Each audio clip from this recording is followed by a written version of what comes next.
Oh Dieu, ton Dieu t'a oint d'une huile de joie au-dessus de tes collègues, car tu as aimé la justice et tu as haï l'iniquité. Au commencement, tu as fondé la terre et les cieux sont l'ouvrage de tes mains. Mais ta parole dit, ils périront tous un jour, mais toi tu subsistes. Ils vieilliront comme un vêtement, tu les changeras en les roulant comme un manteau. Mais toi, tu ne changes pas, car tes années ne finiront point. Car tu es l'alpha et l'oméga. C'est pour cela que nous sommes là. Sans toi, Seigneur, notre présence serait vaine. Mais tu es là, Seigneur. Et c'est pour cela que nous voulons te donner cette gloire qui te revient. Afin, Seigneur, encore une fois, que tu sièges pleinement au milieu de ce lieu. Merci pour ton onction qui puisse tomber sur moi ce matin et que la main de ton esprit puisse me conduire et mettre les paroles dans ma bouche. Merci Seigneur. Et il y a un cœur ce matin que tu connais dans le secret et il t'invoque que tu répondes favorablement à ce cœur ce matin. Père éternel, merci mon Dieu. Nous couvrons ce lieu par ton sang, qu'il soit aspergé sur chaque parole, sur chaque cœur, sur chaque intelligence, et que ton feu, Seigneur, entoure ce lieu. Merci pour tout, Père. Nous t'exaltons, t'élevons, te glorifions. Au nom de Jésus-Christ. Amen. Alléluia. Donc je vous salue, je vous bénis. Amen. Donc soyez les bienvenus ce matin.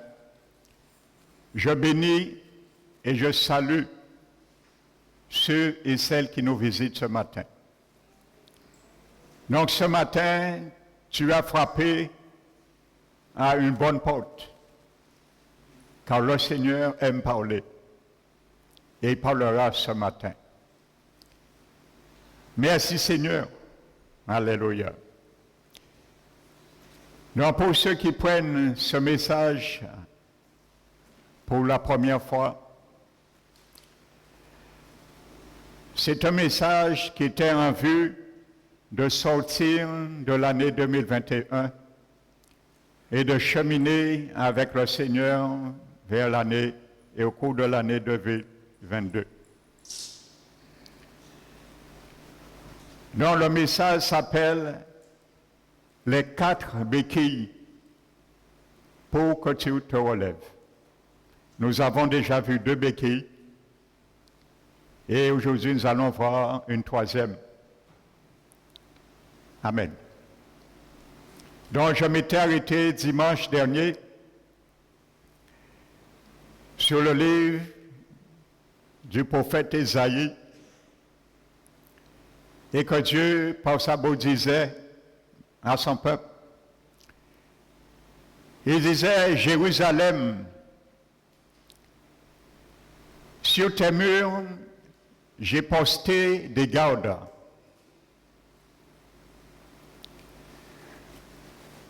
Et qui ne s'arrêtent point de parler, qui ne se taisent point, jour et nuit. Et il dit, vous qui faites appel au souvenir de l'Éternel, qu'il n'y a point de repos, pas de repli. Alléluia. Et le Seigneur ne veut pas que nous ayons du repli. Ça veut dire de faire de l'économie, des rappels de la parole de Dieu. Qu'il soit ainsi pour toi et moi ce matin encore. dont j'ai clôturé dimanche dernier par une image excellente dans la Bible. Je crois que c'est le livre de 1 Samuel, chapitre 18. Et je vous disais que les veilleurs dans la Bible avaient deux missions: de veiller pour identifier les messagers, et à ce moment, ils alertaient les portiers, les gardes, et les gardes savaient s'ils devaient laisser la muraille fermée, verrouillée, ou l'ouvrir.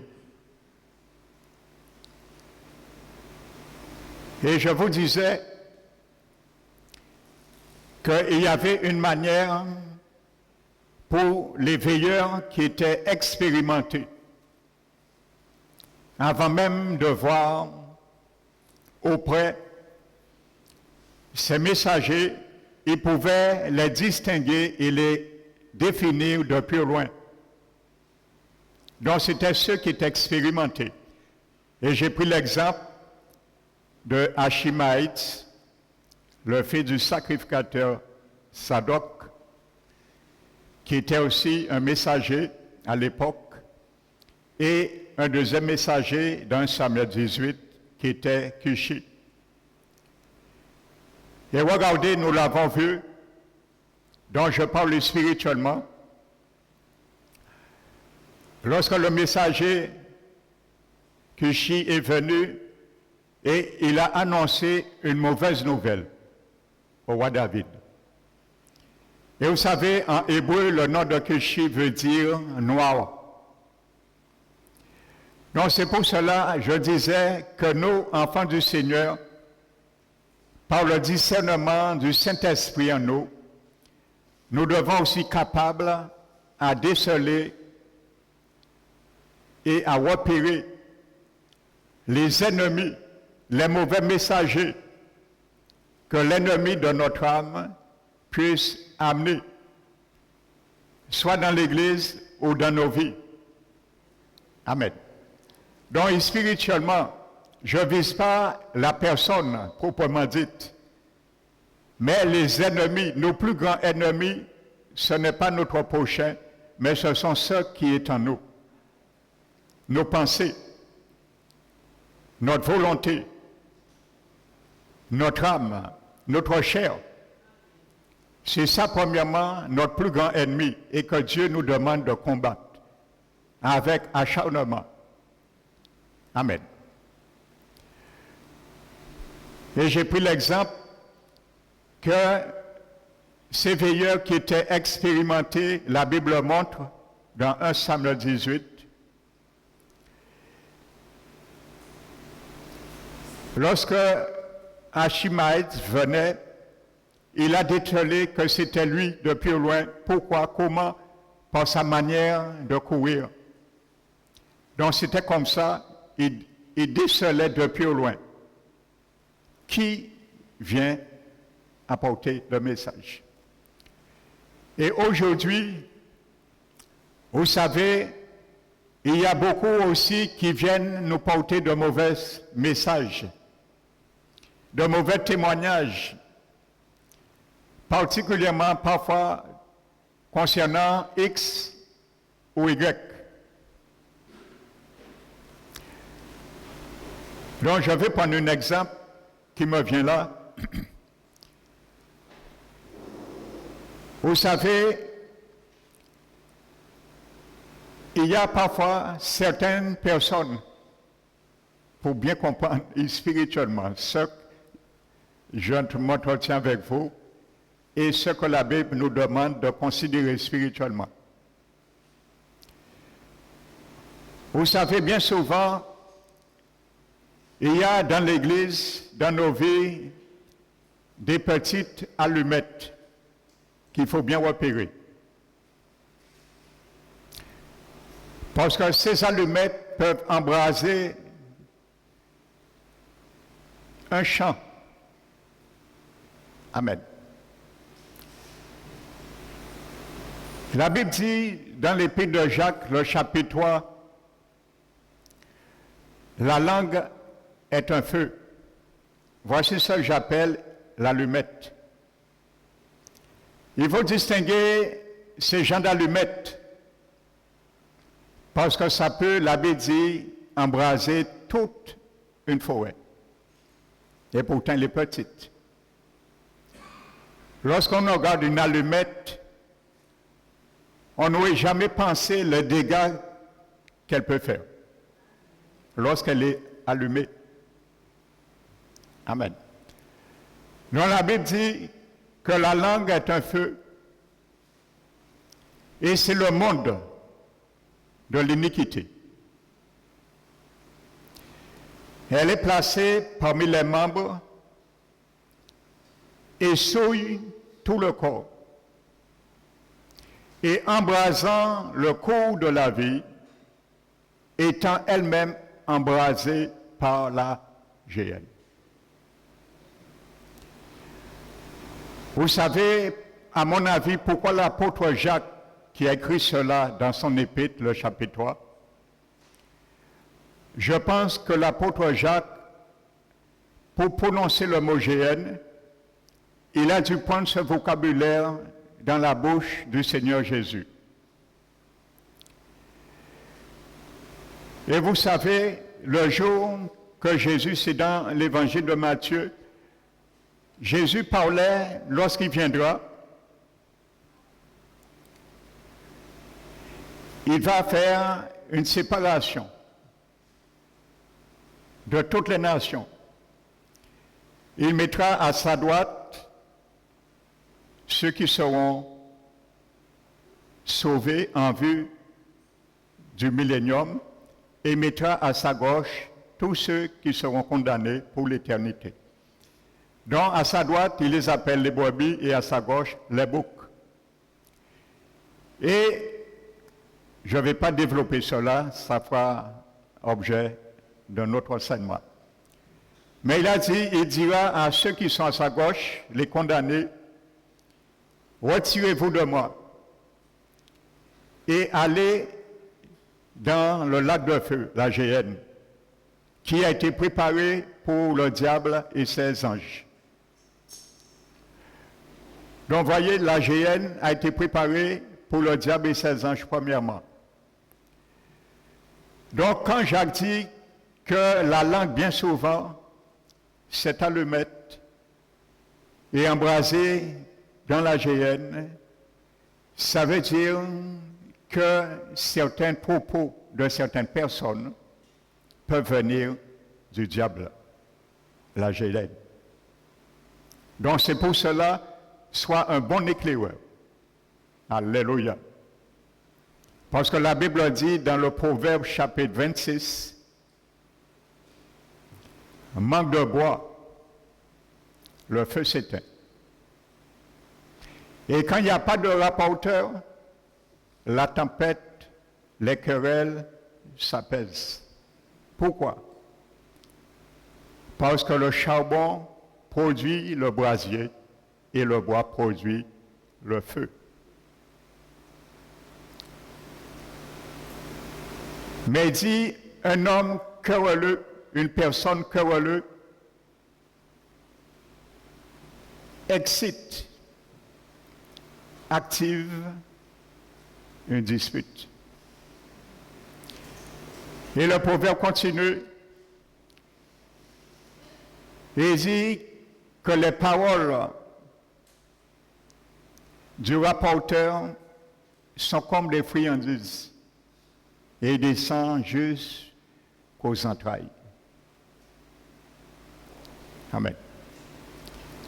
Vous savez, le mot grec qui est traduit par friandise, en quelque sorte veut dire ce qu'on appelle aujourd'hui des petits amuse-gueules, des petits noix salés, et ainsi de suite. Lorsque vous invitez quelqu'un chez vous avant le repas, il y a cela, les friandises, et ça excite l'appétit.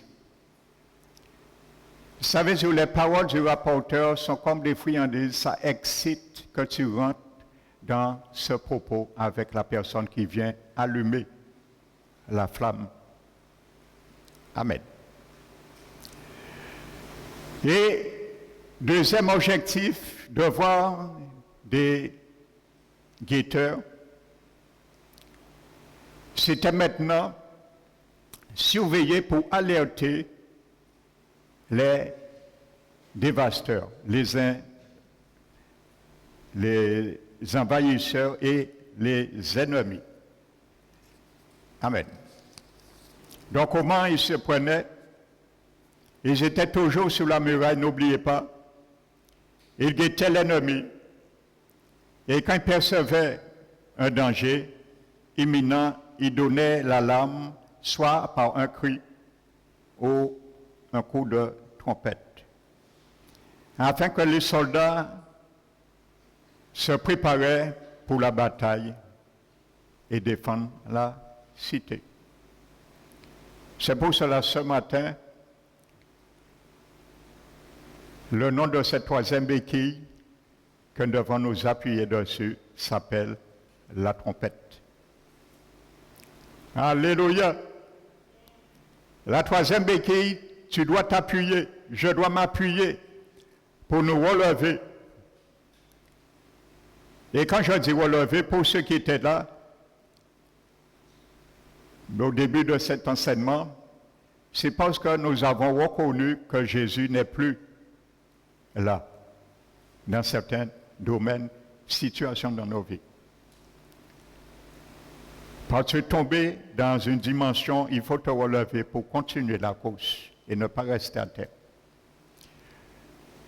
Donc, cette troisième béquille s'appelle la trompette.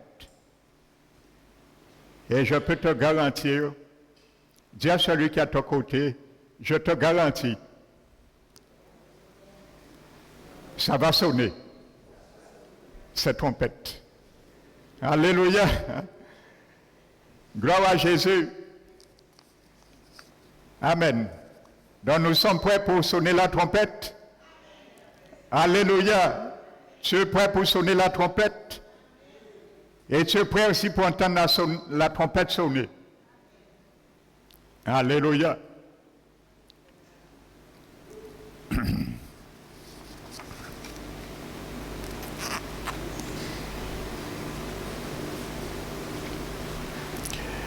Prenons le livre de Josué.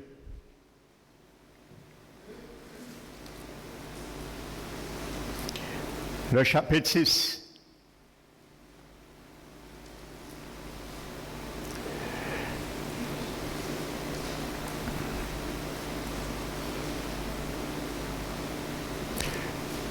Donc nous n'allons pas lire, vous allez lire, vous connaissez en partie l'histoire. C'était la conquête de Jéricho. Et le Seigneur avait donné comme recommandation au conducteur d'Israël, Josué, que nous allons voir d'ailleurs qui est une typologie, une image de notre Seigneur Jésus. D'ailleurs, Josué, le mot Josué, c'est le nom hébraïque de Jésus. Amen. Donc, il avait dit qu'il y aura des sacrificateurs, 7 sacrificateurs, et il y aura 7 trompettes. Frères et sœurs, que ce matin, au nom du Saint-Esprit, que ça sonne ce matin pour nous. Regardez dans ce récit la quantité de fois que nous retrouvons le chiffre 7. Et nous savons, le chiffre 7 dans la Bible, c'est le chiffre de la perfection. Amen. Et il y avait 7 sacrificateurs, 7 trompettes, 7 tours de la ville, 7 fois. Et au 7e, trompette. Donc 5 fois le mot pour 7, frères et sœurs. Amen. C'est la perfection de ta victoire au nom du Seigneur. Donc, il était dit qu'ils vont faire un tour de la muraille de la ville chaque jour. Mais le 7e jour, ils vont faire 7 tours. Et lorsque la trompette sonnera, ils vont pousser un cri. Amen. Mais au début, le Seigneur dit, je livre entre tes mains Jéricho, son roi et ses soldats. Amen. Donc le Seigneur nous promet de livrer entre nos mains les situations qui nous bloquent, les situations qui nous empêchent de nous relever et d'accomplir le dessein de Dieu dans nos vies. Amen.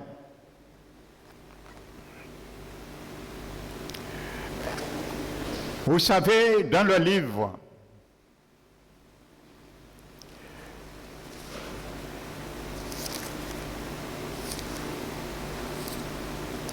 de Lévitique, chapitre 25,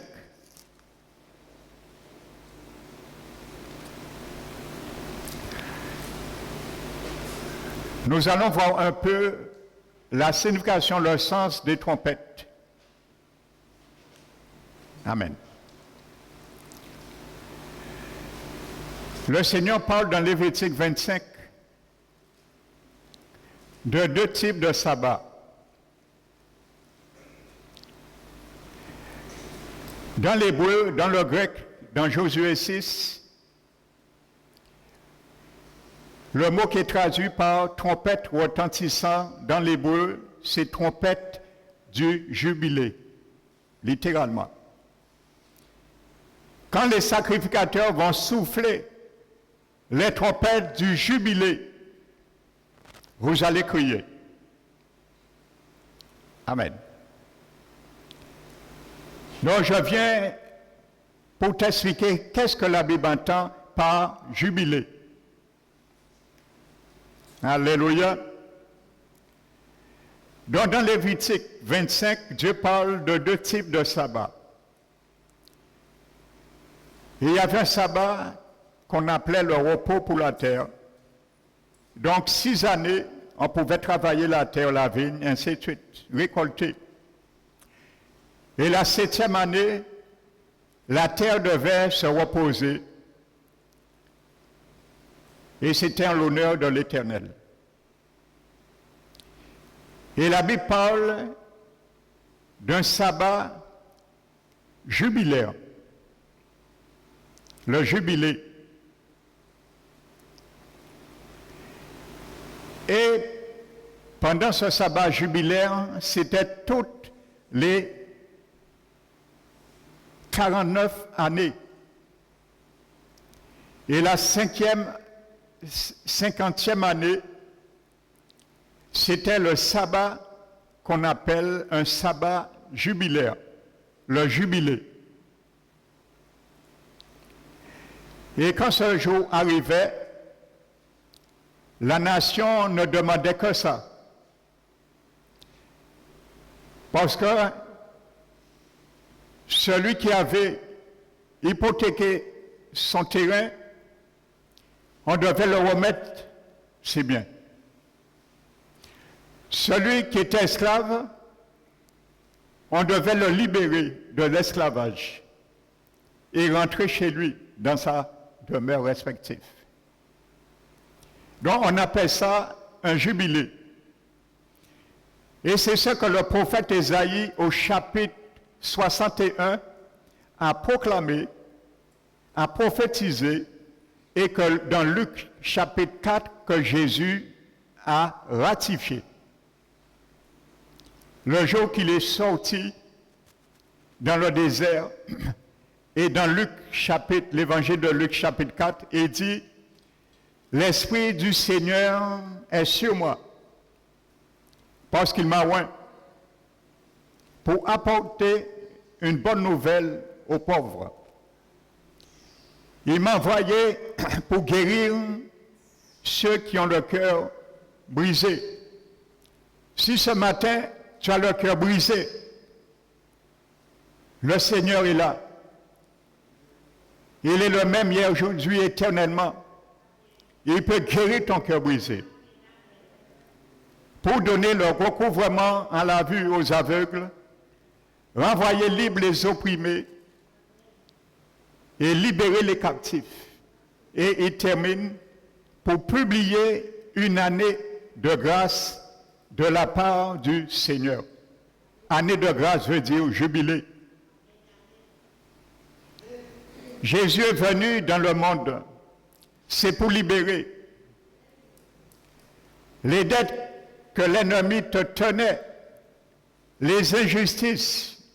Quand tu te donnes à Jésus, il te libère. Il est venu proclamer ce jubilé, un jubilé spirituel. Amen. Donc c'est ça qui se passait. Mais regardez ce qui est marqué dans Lévitique 25. Ce jour, ce 50e jour, devait être sanctifié en l'honneur de l'Éternel. Amen. Et la Bible dit, on devait également, ce jour se faisait le 10e jour du 7e mois. Et si vous regardez Lévitique 16 ou 23, ça se faisait le jour d'une fête solennelle qu'on appelle la fête des expiations, que la Bible appelle le Yom Kippour en hébreu. Donc c'était une journée que le peuple s'humiliait, jeûnait, parce que c'était le jour du grand pardon, ça s'appelle. Et il y a toute une cérémonie rituelle que vous allez bien voir décrite, détaillée dans Lévitique chapitre 16. Amen. Donc ce jour-là, il devait sonner la trompette dans Lévitique. Amen. Et la parole de Dieu nous dit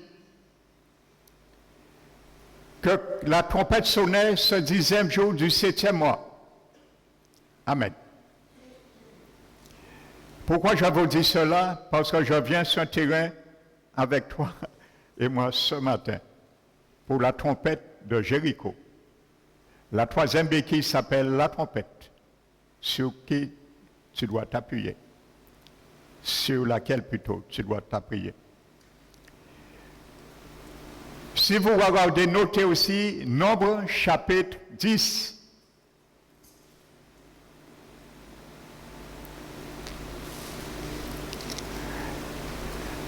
La parole de Dieu parle encore de trompettes. Mais ce ne sont pas des trompettes pour le jubilé. La Bible dit que Dieu disait à Moïse que lorsque vous allez entendre la première trompette, donc Lévitique 10, non plutôt 10, parle de 2 trompettes. Il dit à son peuple, lorsque vous allez entendre la première trompette, vous allez sortir dans votre camp et vous allez vous rassembler dans un point de rassemblement haut devant la tente d'assignation de l'Éternel. À l'époque, la tente d'assignation, c'était où on venait, était la présence de Dieu. Si vous regardez, lorsque le tabernacle était ambulant. Amen. Donc, il transportait ce tabernacle qui était une forme de tente à chaque déplacement. Donc la tente d'assignation, c'était où était également l'arche de l'Alliance. Donc c'est là qu'ils devaient se rencontrer. Et la Bible dit, lorsqu'ils vont entendre une deuxième trompette, ils sortiront dans le rassemblement et ils iront combattre l'ennemi, faire la guerre. Et vous savez, à mon avis, Paul, qui était grand rabbin juif, Paul nous parle aussi, je profite de faire cette discrétion, Paul nous parle implicitement de ces deux trompettes. Vous allez bien le comprendre.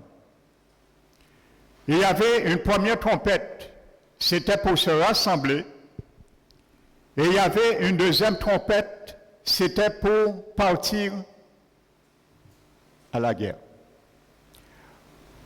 Regardez bien la corrélation, frères et sœurs. En ce qui concerne la résurrection,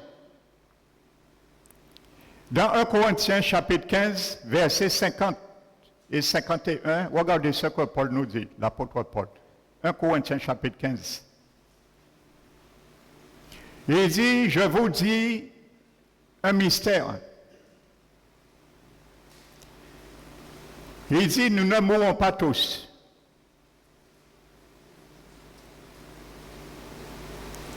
Amen. Donc, effectivement, parce que le jour que Jésus viendra, et il vient bientôt, il y aura des vivants.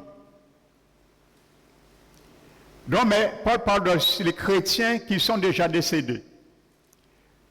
Donc, Paul dit, je vous dis un mystère, nous ne mourrons pas tous. Mais il dit, par contre, implicitement, ceux qui seront vivants, bien sûr, qui ne sont pas encore morts, il dit, par contre, nous tous, nous serons changés.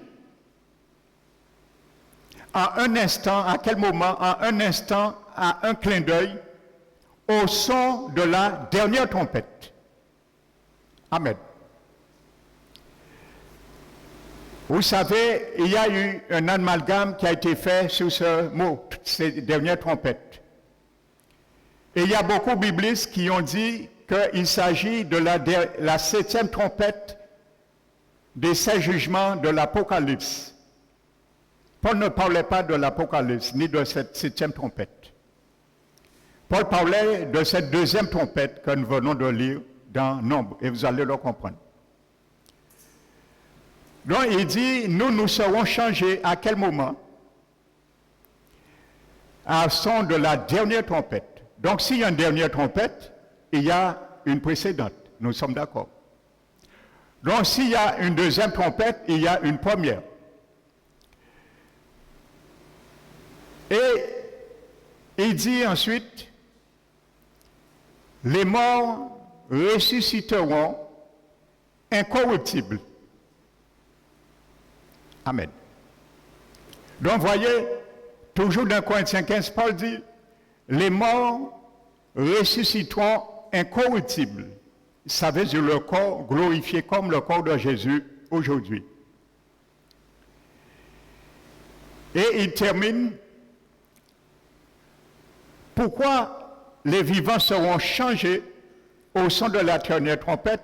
Il dit tout de suite après, car il faut, pour nous les vivants, il faut que ce corps corruptible revêt l'incorruptibilité et que ce corps mortel revêt l'immortalité. Parce que pour cela, il dit, nous serons tous par contre changés. Mais il donne les détails en un instant, en un clin d'œil et au son de la dernière trompette. Maintenant, dans 1 Thessaloniciens, chapitre 4, Paul va parler de la première trompette implicitement. Et Paul dit, dans 1 Thessaloniciens, chapitre 4, il dit, frères, je ne voudrais pas que vous soyez dans l'ignorance en ce qui concerne ceux qui sont morts. afin que vous ne puissiez point vous affliger comme ceux qui n'ont point d'espérance comme nous. Parce que nous avons l'espérance que lorsque nous nous mourrons dans le Seigneur, nous allons ressusciter un jour avec ce même corps, mais il sera incorruptible et immortel. Amen. Et il dit, si nous croyons que Jésus est mort et qu'il est ressuscité, croyons aussi que Dieu ramènera ceux qui sont morts avec lui et par lui. Amen. Car le Seigneur lui-même a un signal donné à la voix d'un archange et au son de la trompette. Ça, c'est la première trompette. Et fait la corrélation avec Nombre 10, nous venons de voir.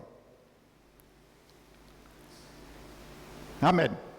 Il dit, nous les vivants qui seront restés pour son avènement, nous ne devancerons pas ceux qui sont morts. Mais il dit, les morts ressusciteront premièrement. Amen. Donc la première trompette sonnera, les morts en Christ vont ressusciter premièrement. Et Paul a dit, ils auront leur corps glorifié. Mais nous les vivants, nous serons ensemble avec eux.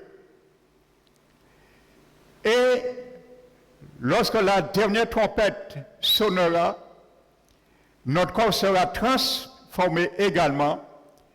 Et la Bible nous dit que ensuite tous les vivants qui seront restés, nous les vivants, nous serons tous ensemble, vous voyez, enlevés dans la nuée, dans les airs, vers le Seigneur, et nous serons pour toujours avec lui. Et il dit, consolez-vous par cette parole. Amen. Donc je faisais cette discrétion pour retirer cet amalgame. Que Paul ne parle pas la dernière trompette des 7 trompettes de jugement dans l'Apocalypse. Ça n'a rien à voir. Paul parle d'une première et deuxième trompette, comme nous l'avons vu dans Nombre 10. Donc maintenant, je reviens. Vous avez vu la première trompette dans Nombre, c'était pour nous permettre de nous rassembler. Et la dernière trompette, c'était pour que nous puissions aller à la guerre. Amen. Donc la parole de Dieu nous dit, nous allons revenir sur Josué, chapitre 6.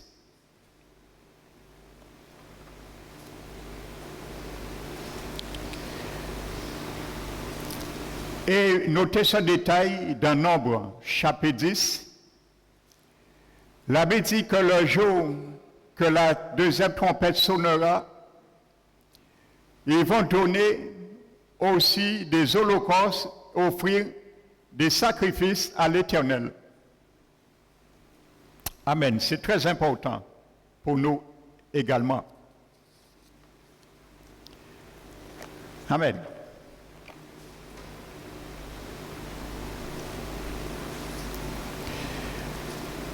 Maintenant, regardez ce qu'il est dit dans Josué.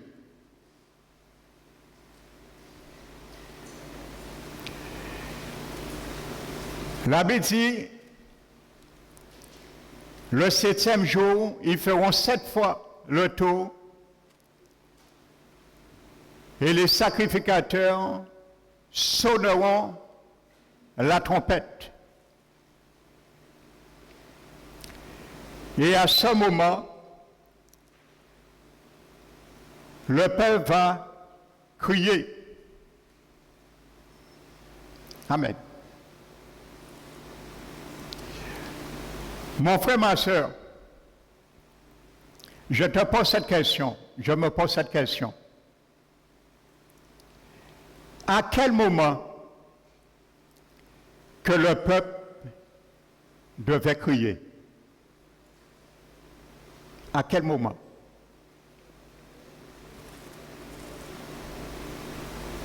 Mais vous avez la réponse dans la Bible. À quel moment? Quand la trompette sonnera. Ni avant, ni après. Ça veut dire, le Seigneur nous montre, mon frère, ma soeur, une symbiose entre tes cris, mes cris et le son de la trompette. Ça veut dire que tu dois être attentif au son de la trompette pour crier. Si tu n'entends pas la trompette, tu ne crieras pas. Mais ne crie pas après que la trompette a sonné. Il peut être trop tard. Alléluia. Tu peux entendre sonner des trompettes de la part de Dieu. Mais toi aussi, Dieu te demande, tu peux faire de sorte à toi-même à sonner des trompettes pour ta vie aussi. Nous avons vu la première trompette permettait au peuple de sortir dans un lieu et de se rassembler dans un autre lieu. Et la deuxième trompette, le peuple devait aller combattre. Amen. Donc le Seigneur nous montre que lorsqu'il sonne la trompette pour nous, frères et sœurs, il veut que nous sortions dans un endroit. Le Seigneur veut que tu sors dans un lieu qui n'est pas approprié pour toi. Il veut que je sorte dans un lieu qui n'est pas approprié pour moi. Alors il sonne la trompette. Parce que ce lieu qui n'est pas approprié, il y a des murailles. Et il veut que ces murailles tombent pour que tu sortes dans cette situation. Alléluia. Il veut sonner la trompette que tu entendes pour que les murs qui t'empêchent de te relever et de rechercher où tu as laissé le Seigneur partir et faire comme Joseph et Marie nous avons vu. Ils sont allés le chercher et le trouver où qu'il convient, dans la présence de Dieu. Alléluia. Donc la trompette doit être en symbiose avec nos cris. Il y a beaucoup parmi le peuple de Dieu, la trompette sonne, ils ne crient jamais. Si tu ne cries pas quand la trompette sonne, il n'y a pas de symbiose. Il n'y a pas d'harmonie et il n'y a rien qui se fait. Aucun miracle ne tombera. Nous sommes d'accord? Ah, il n'y a pas beaucoup d'amen. Lorsque la trompette a sonné, s'il n'y avait pas de cri, qu'est-ce qui serait passé? Répondez-moi. La muraille serait restée inébranlable. Il y a des enfants du Seigneur, ils cherchent des solutions dans leurs problèmes parfois. Mais le Seigneur vient pour sonner la trompette, afin que lorsqu'ils entendent ces trompettes, ils puissent crier, mais ils entendent la trompette et ne crient pas. La muraille ne peut pas tomber. Alléluia.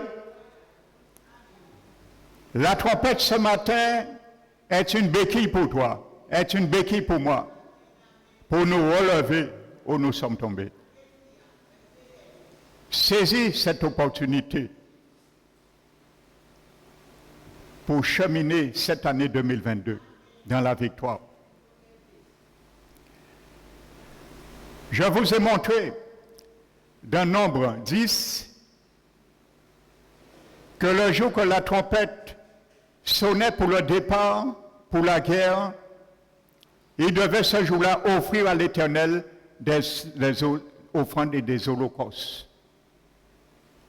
Le Seigneur veut, mon frère, ma soeur, lorsqu'il sonne la trompette, que nous répondions favorablement par nos cris, c'est une holocauste et une offrande que nous donnons à l'Éternel. Car il veut que nous glorifions son nom. Dans la situation tu te trouves, dans la situation je me trouve, mais il veut que tu sortes dans la situation et que tu ailles combattre la situation qui est ton ennemi. Alléluia.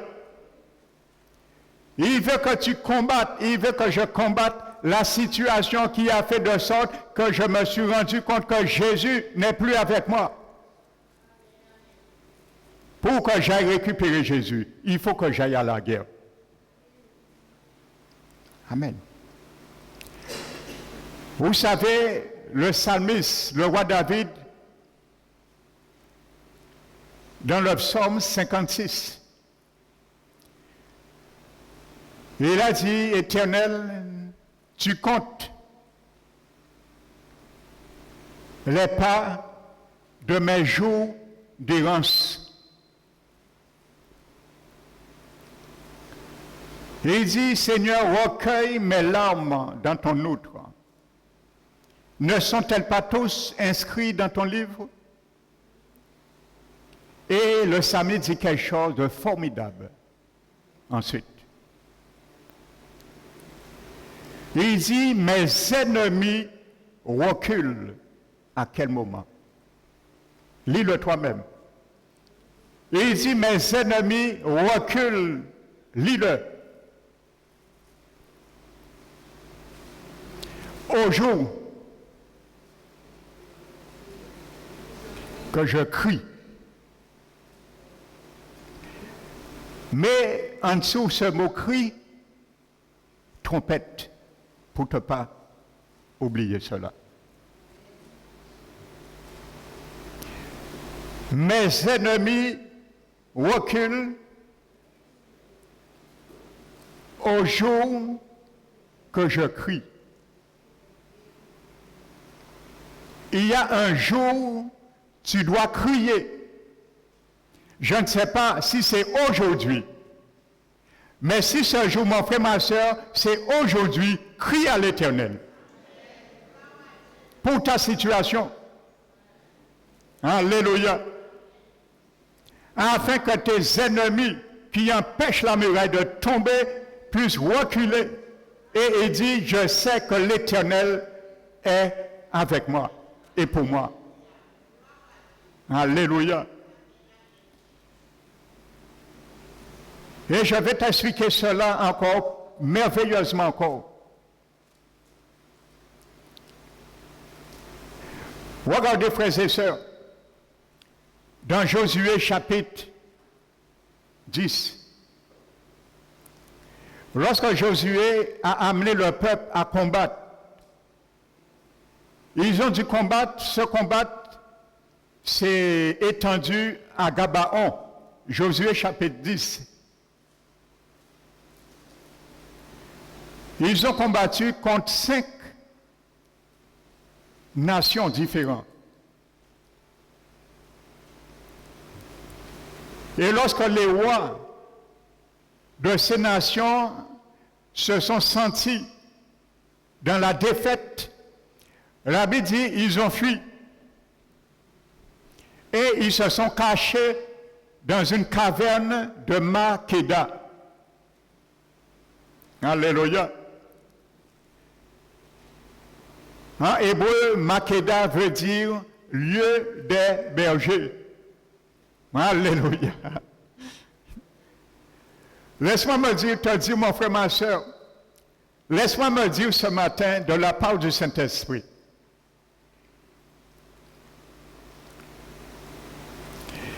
il y a des ennemis qui n'ont rien à faire dans les lieux des bergers. Ces lieux que tu dois occuper dans ta vie, dans ma vie. Les Makeda. Il faut aller les chercher et les retirer là. Ils n'ont rien à faire dans les lieux des bergers. Parce que c'est là Jésus veut que tu goûtes, tu manges de verts pâturages. C'est là il veut t'emmener dans les sentiers de la justice, te conduire là et te diriger vers les eaux paisibles. Amen. Donc il faut aller conquérir là. Tout ce qui nous empêche de marcher selon les injonctions du bon berger. Et la Bible nous dit que Josué, je vous disais en préambule, c'est une image de Jésus. Et Israël, une image de l'Église, le peuple de Dieu. La Bible dit Josué, qu'est-ce qu'il fait? Il dit, il envoie des serviteurs chercher ses 5 rois et les ramener vers lui. Tu vas voir mon frère, ma soeur, c'est ce que Jésus veut de toi et de moi. Jésus veut que tu ailles dans les lieux des bergers à Makeda et emmener tes ennemis à sa vue pour qu'ils puissent bien voir. Tu es en train de traiter sa parole comme il faut. Alléluia. La Bible dit, il dit, amenez-les devant moi. Et qu'est-ce qu'il fait? Vous allez comprendre, vous savez à l'époque, ce qui se passait, lorsqu'il y avait un roi conquérant qui gagnait une bataille, une guerre, ils avaient comme coutume, c'était une coutume, mais Josué va nous donner un signe prophétique. Il va faire quelque chose de prophétique pour toi et moi aujourd'hui, que tu comprennes. Donc, qu'est-ce qu'ils faisaient? Ils amenaient le roi vaincu, ils le couchaient à terre. Et le roi vainqueur mettait son pied sur son cou pour démontrer le triomphe. C'est ça qui se passait. C'est pour cela Josué. Mais Josué, au lieu, lui, qu'il mette son pied sur le cou des 5 rois, c'est lui qui devait le faire. Il ne le fait pas. Il laisse le soin. La Bible dit dans Josué 10, il dit, il appelle tous les officiers. Écoutez bien mon frère, ma soeur. Il appelle tous les officiers, pas tout le peuple, qui ont marché avec lui dans la bataille. Alléluia. Mon frère, ma soeur, si tu ne veux pas combattre, tu ne pourras pas mettre ton pied sur le cou de l'ennemi. Il n'a pas appelé tout le peuple. Il a appelé uniquement les officiers qui ont marché avec lui dans le combat et la victoire. Et il leur dit, mettez vos pieds sur les coups des rois. Amen. Et lorsque leur pied a été mis sur le cou des rois, regardez ce que l'Éternel dit, et Josué dit de la part de l'Éternel. Leur pied sur le cou des rois. Il dit, ne soyez point dans la crainte, ne vous effrayez point, mais fortifiez-vous et prenez courage, car c'est ainsi, le pied sur le cou des ennemis, c'est ainsi que l'Éternel, votre Dieu, traitera vos ennemis que vous combattrez. Et ça, Jésus te l'a donné et me l'a donné. Amen.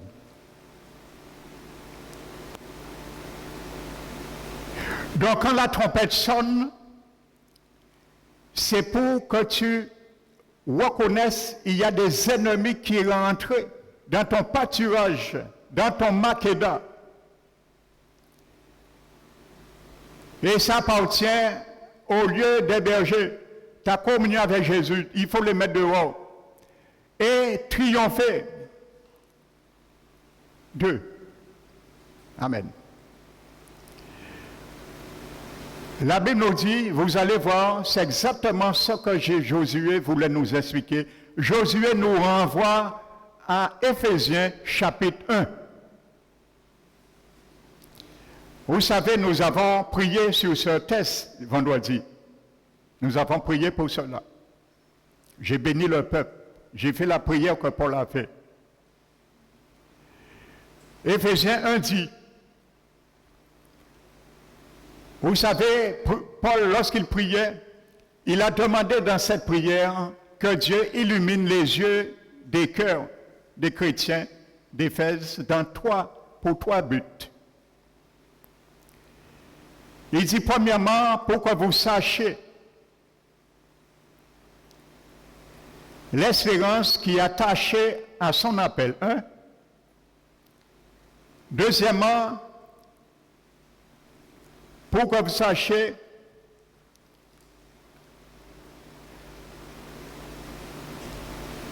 la richesse de la gloire de l'héritage qu'il réserve à tous les saints.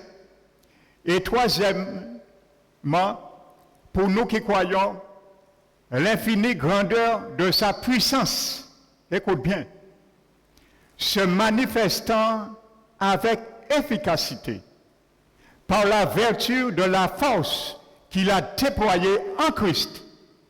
Amen. Comment? En le ressuscitant des morts et en le faisant asseoir dans les lieux célestes, au-dessus de toute autorité, toute domination, toute dignité, toute puissance et tout nom qui puisse être nommé dans le siècle présent et dans le siècle à venir. Il a donné comme chef suprême à son Église qui est la tête.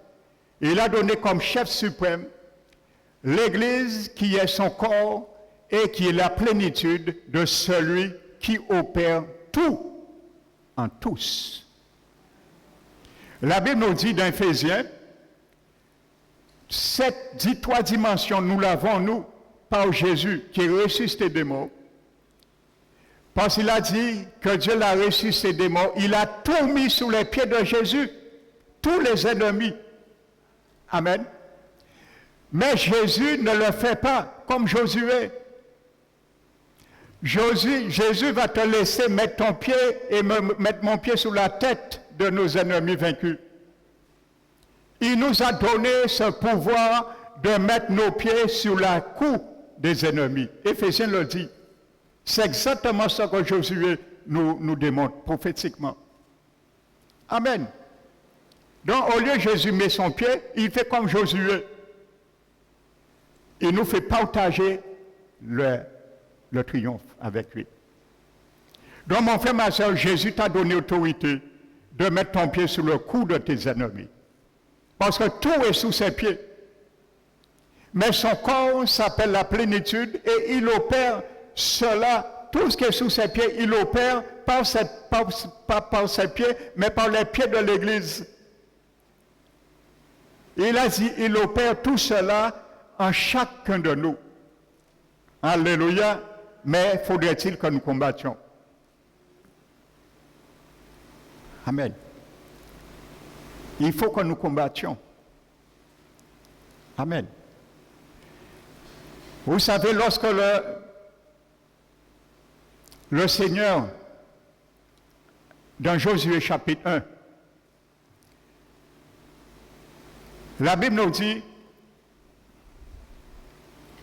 que Dieu avait dit à Josué, tout lieu que vous foulerez la plante de vos pieds, je vous le donne en héritage.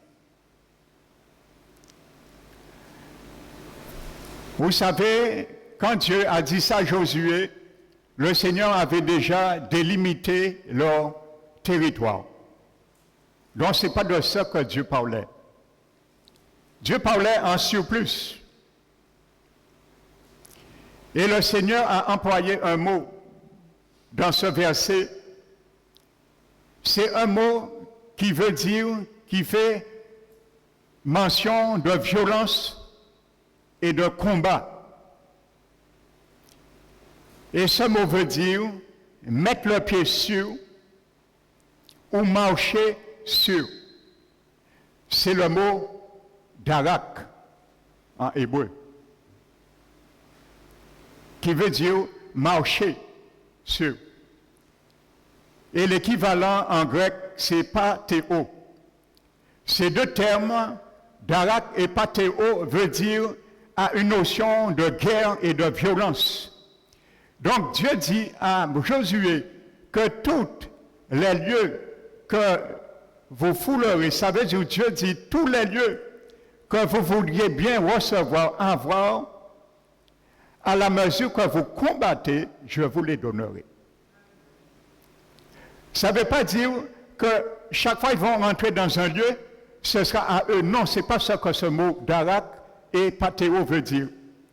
Ça veut dire s'ils veulent conquérir ce terrain, il faut qu'ils combattent. Donc s'ils s'engagent à combattre, moi l'Éternel, je vous le donnerai. Mais si vous ne voulez pas le combattre, vous voulez simplement que vos pieds foulent et sans combattre, vous ne l'aurez pas. Et vous aurez peut-être des ennuis avec l'ennemi. Il y a ceux qui ne veulent pas avoir des ennuis avec l'ennemi. Et ils veulent avoir gratuitement. Non, il faut combattre tes bénédictions. Il faut les arracher dans la main de l'ennemi. Parce que lui ne nous fera pas cadeau. Amen. Donc c'est l'objectif de la trompette. Alléluia. Jérémie 6. Alléluia. La Bible nous dit, ainsi parle l'Éternel. Ainsi parle l'Éternel ce matin pour toi et moi. Ce n'est pas ainsi parle le pasteur Emmanuel. C'est ainsi parle l'Éternel. Il dit à son peuple, placez-vous sur les chemins. Dans l'hébreu, littéralement, les grandes routes. Mon frère, ma soeur, ce matin, c'est comme si Dieu nous disait, au cours de l'année 2021, tu t'es trouvé, tu as cheminé dans beaucoup de directions, dans beaucoup de chemins, dans beaucoup de routes, de grandes routes. Et n'oubliez pas, Jésus avait dit que ce qui mène à la vie éternelle, au ciel, c'est la petite porte, la petite voie restreinte et resserrée. Très peu rentrent par là. Mais la route qui mène à la perdition, elle est grande et spacieuse. Jésus l'a dit. Placez-vous sur le chemin. Alléluia. Nous devons faire une analyse. Regardez tous les chemins que nous avons essayé d'emprunter et qui n'ont abouti à rien pour 2021. Afin que l'année 2022, nous nous plaçons sur le vrai et l'unique chemin. On dit tous les chemins amènent à Rome. Mais là, il y a un seul chemin qui amène au ciel. C'est Jésus. Et ma prière pour toi et moi, c'est de placer 2022 sur ce chemin. Sors dans tous les autres chemins. Placez-vous sur les chemins, sur les grandes routes, littéralement. Regardez, fais un constat. Jésus a dit, rappelle-toi, souviens-toi.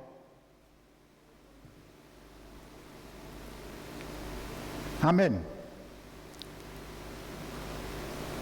Regardez tout ce que nous avons fait, tout ce que nous avons choisi, empiété, tous les mauvais choix, toutes les mauvaises directions, nous avons pris 2021. Considérons cela. Regardez, mais demandez. Surtout, demandez. Où est les sentiers antiques? Où est la bonne voie? Alléluia. Et il y a beaucoup de monde qui prend toutes sortes de chemins. Et ils qualifient ces chemins comme la vraie voie. Demandez Où sont les sentiers antiques? Où j'ai laissé les ennemis rentrer dans mon cas, Makeda? Où j'ai laissé les ennemis rentrer dans ma communion avec mon Dieu? Où j'ai laissé les ennemis prendre le dessus dans les tendances de mon cœur? Où j'ai laissé les ennemis prendre les tendances dans mes actes, dans mes pensées? Demandez. Fais-le comme ça. Alléluia. Et ensuite, prenons une décision. Marchez-y. Amen. Quand tu as reconnu Jésus n'est plus là, ne continue pas, nous l'avons vu, retourne et cherche où tu l'as laissé. Marchez-y. Et voici le danger. Le peuple répond à l'Éternel, nous ne marcherons pas. C'est ce qui est écrit dans ta Bible. Jérémie chapitre 6, c'est bien ça. Vous voyez le toupet de l'homme, le cœur de l'homme qui est torturé par-dessus tout qui peut le connaître. L'Éternel leur dit, marchez-y. Quand vous avez vu la bonne voie, vous avez reconnu votre échec. Quand vous avez reconnu votre égarement, marchez maintenant. Il répond l'Éternel, non, nous ne marcherons pas. Et combien aujourd'hui dans les églises, les chrétiens, même s'ils ne le disent pas explicitement, mais implicitement, par leur conduite, ils disent à l'Éternel, non, je ne marcherai pas. L'Éternel te dit, pardonne ton prochain. Il dit, non, je ne pardonnerai pas.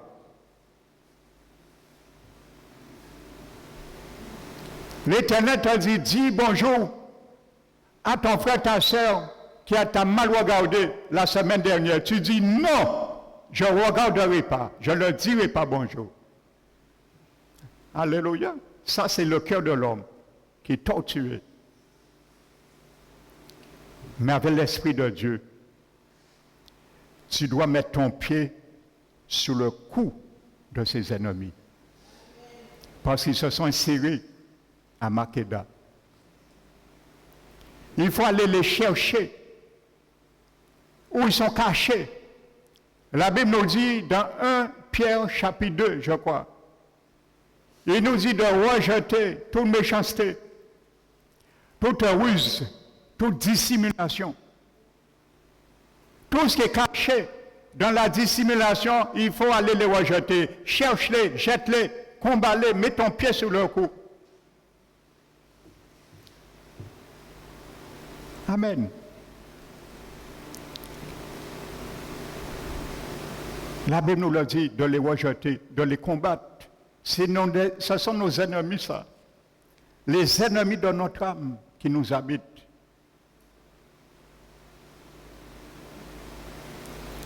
Amen. Et je continue Jérémie 6. L'Éternel, dans sa grande miséricorde, dit, j'ai mis des sentinelles auprès de vous. Nous avons vu, je vous ai décrit la semaine dernière, le rôle et l'objectif, le but d'un sentinelle. Celui qui surveille les ennemis, ainsi de suite. Il dit, j'ai mis des sentinelles à vos côtés. Soyez attentifs au son de leur trompette. Soyez attentifs au son de leur trompette. Parce que Dieu veut, quand la trompette sonne, tu dois être en symbiose, crier pour que le mur tombe. Alléluia. Soyez attentifs au son de la trompette, parce que quand la trompette va sonner, il faut que tu cries au même moment. Ça veut dire que quand Dieu te demande, nous montre l'état de notre cœur, il faut que nous crions à l'Éternel, parce que c'est une trompette qui a sonné. Quand l'Éternel me montre que mon cœur est mauvais, quand le Seigneur te montre que ton cœur est mauvais, c'est une trompette qui a sonné. Il faut te rendre compte de cela et crier à l'Éternel en symbiose. Ne dis pas, oui, j'ai entendu la trompette, je sais que mon cœur est mauvais, Éternel, mais je ne vais pas crier. Je reste comme ça. Il faut que tu cries. Ça veut dire reconnaître, sors dans la situation. Si tu dis non, je l'ai entendu, je le reconnais, c'est la trompette ça. La béquille, la trompette. Quand Dieu nous interpelle par la parole, par la prédication, par les exhortations, par les circonstances atténuantes de la vie, ce sont des trompettes. Aujourd'hui, c'est la troisième béquille. Tu dois t'appuyer sur cette béquille pour te relever. Alléluia. L'Éternel sonne la trompette. Ça veut dire qu'il te fait reconnaître où tu es, l'état que tu es. Mais il faut crier pour sortir. Ils étaient en symbiose. Dieu n'a pas dit à Josué, la trompette sonnera et vous allez crier quand vous allez décider. Vous allez crier quand vous allez vous souvenir qu'il y a une trompette qui est sonnée. Parce que quand la trompette sonne, si tu ne cries pas au même moment, il sera peut-être trop tard le lendemain. Ce que Dieu veut nous faire comprendre aujourd'hui, comprenons-le. Parce que demain, l'ennemi va retirer cette semence et va nous garder tels que nous étions. Il y a des enfants du Seigneur en 2020. La manière qu'ils ont quitté, clôturé l'année 2020, ils ont cheminé tout le long de l'année 2021. Mais Dieu t'a dit ce matin, il m'a dit, l'année 2021, ce que tu as fait et ne voulais pas reconnaître, reconnais-le pour 2022. Parce qu'il veut que ce soit une année de jubilé pour toi et moi. Une année de grâce de la part du Seigneur. Une année de grâce pour que nous sortions où que nous étions et aller combattre nos ennemis. Nous devons sortir. Il y avait deux trompettes. Il y a une qui sortait le peuple où ils étaient et ils se réunissaient dans un lieu, la présence de Dieu. Et ensuite devaient aller combattre au son de la deuxième trompette. Rentre dans la présence de Dieu du 1er janvier jusqu'au 31 décembre 2022, mon frère, ma soeur. C'est ma prière pour toi ce matin. C'est ma prière pour moi ce matin. Reste là avec Jésus. Chemine avec Jésus. Sois attentif aux trompettes. Mais la Bible dit malheureusement, le peuple répond, frères et sœurs, faut y touper, hein. Le peuple Israël avait dû touper, hein. Sinon, peuple ni touper, c'est bien Israël, hein. Le peuple répond à leur Dieu, nous ne serons pas attentifs. Alors, sonnez trompette à eux. C'est ça qui est marqué dans ta Bible. Nous ne serons pas attentifs. Alors, on peut toujours sonner trompette. Nous ne disons pas ça au Seigneur. Même si nous ne le disons pas explicitement, mais implicitement. On voit que nous, au Seigneur, on peut toujours sonner trompette à eux. Le pasteur Emmanuel peut toujours sonner trompette. Je ne serai pas attentif. Parce que c'est le pasteur Emmanuel.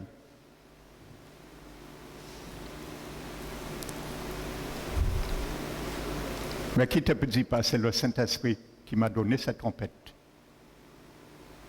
Alléluia. Et que le Saint-Esprit continue à me donner cette trompette jusqu'au dernier jour. Alléluia. Donc, maintenant, qu'est-ce que Dieu dit? Ainsi parle l'Éternel. Et il dit, nation, écoutez bien maintenant.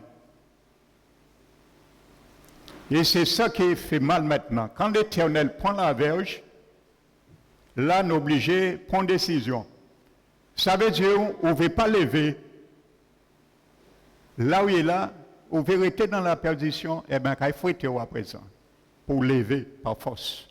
Parce qu'il le fait, c'est la perdition. Et écoutez, peuple, habitants des peuples, nations,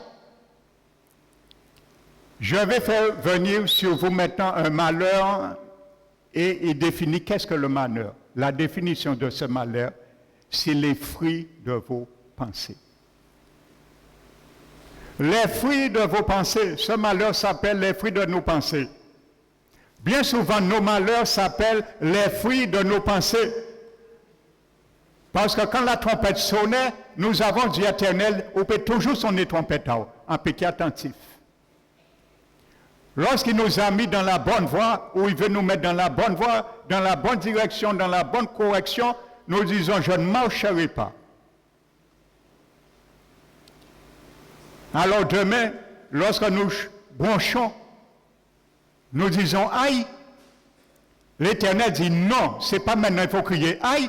Il fallait crier quand la trompette a sonné et être en symbiose. C'est à ce moment que je voulais que tu cries à moi. Reconnais. Parce que ma trompette n'est pas vaine quand je sonne. Amen. Et il dit pourquoi?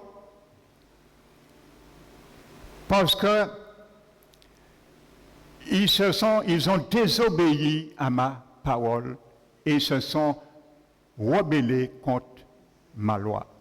Donc, voyez, la trompette veut dire désobéir, obéir à la parole de Dieu. Ne pas être attentif à la trompette équivaut à désobéir à la parole de Dieu. Il dit parce qu'ils n'ont pas obéi à ma parole. Amen. Donc la trompette, mon frère, ma soeur, est là pour nous relever, pour nous alerter. La trompette. Et n'oubliez pas ça, la symbiose qu'il y avait entre le peuple, entre la trompette qui a sonné dans Josué.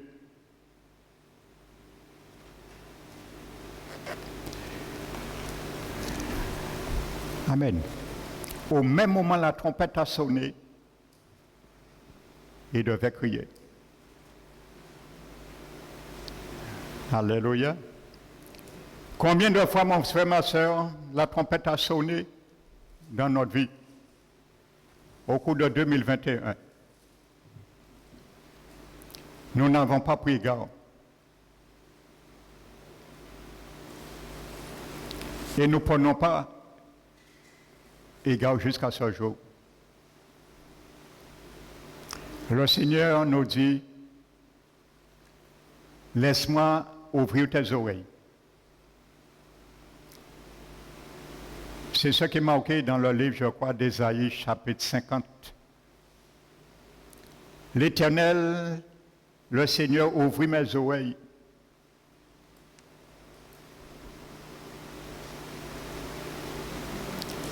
Et je ne résiste point. Il a éveillé chaque matin mes oreilles pour que j'entende comme un disciple entende.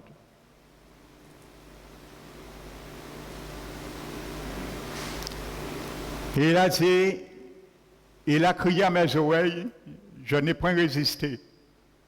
Je ne me suis point reculé en arrière.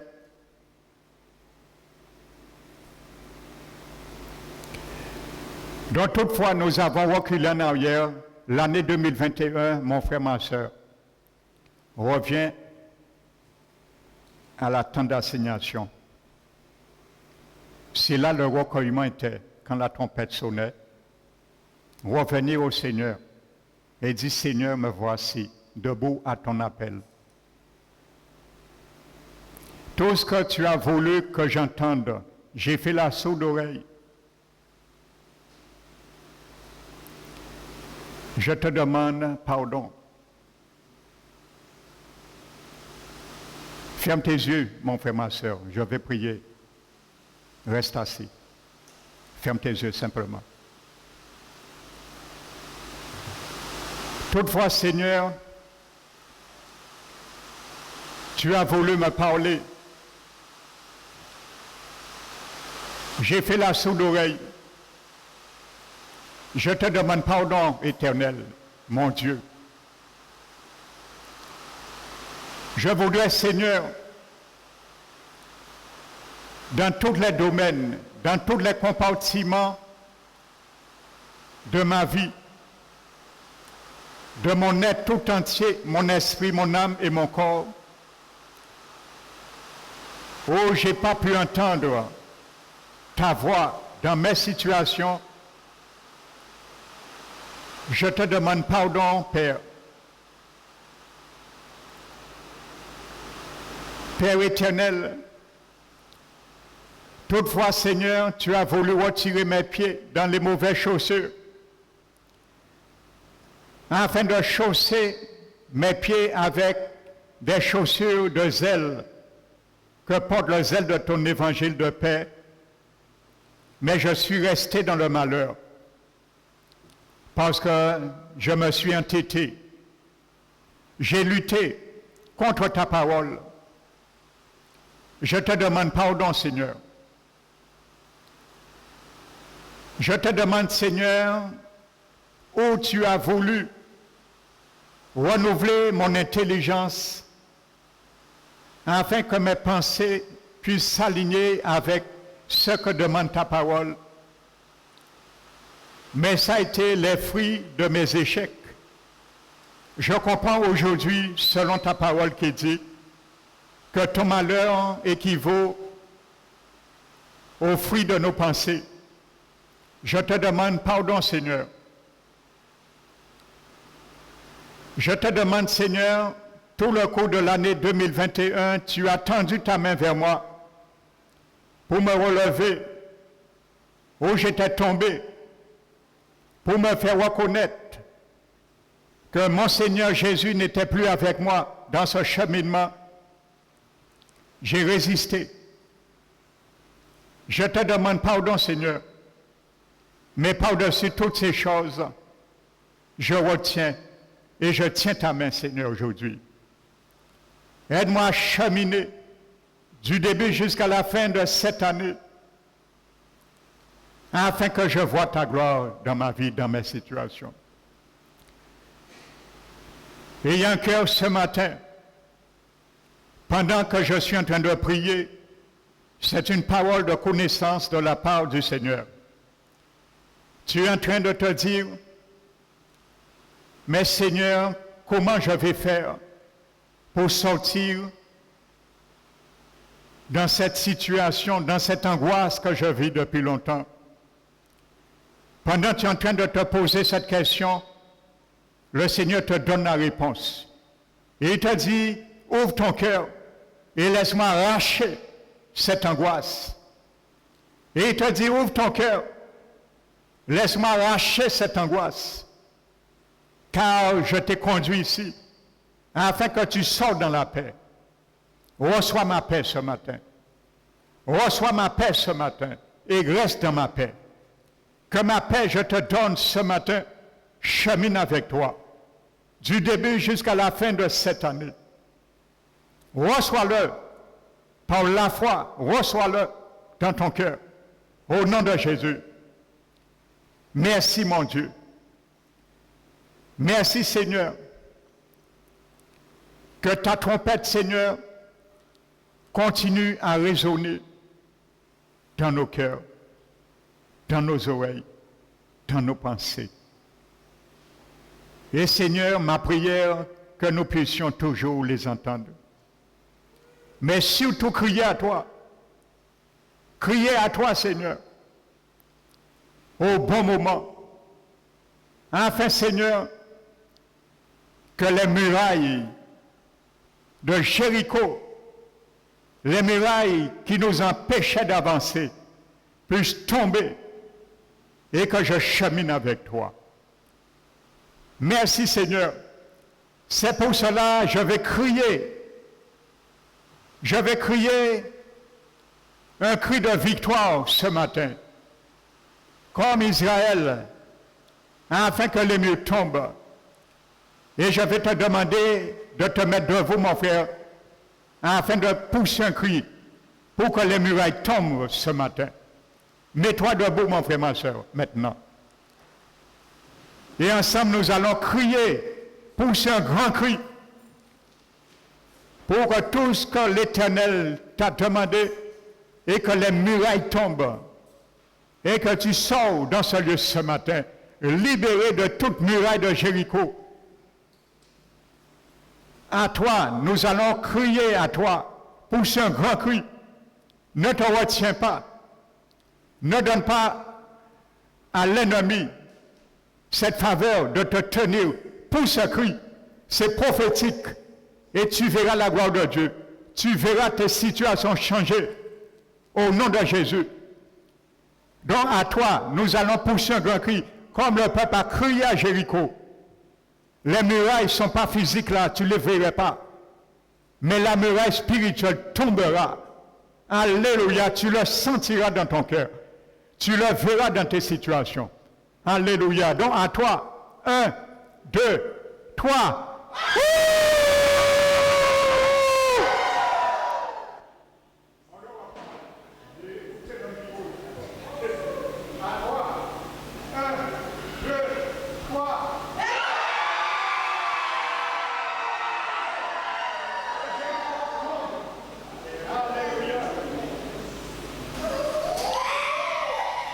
Que Jéricho tombe ce matin, au nom de Jésus. Que la muraille de Jéricho tombe ce matin, au nom de Jésus. Alléluia. Sois libéré de la part du Seigneur. Que la paix rentre dans ton cœur. Alléluia. Merci Seigneur. Merci Seigneur. Alléluia. Acclamons Jésus.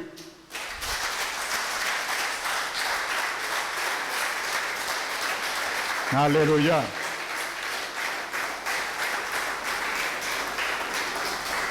Nous allons bénir notre Seigneur maintenant par la louange, en apportant ce que nous avions mis à part pour lui.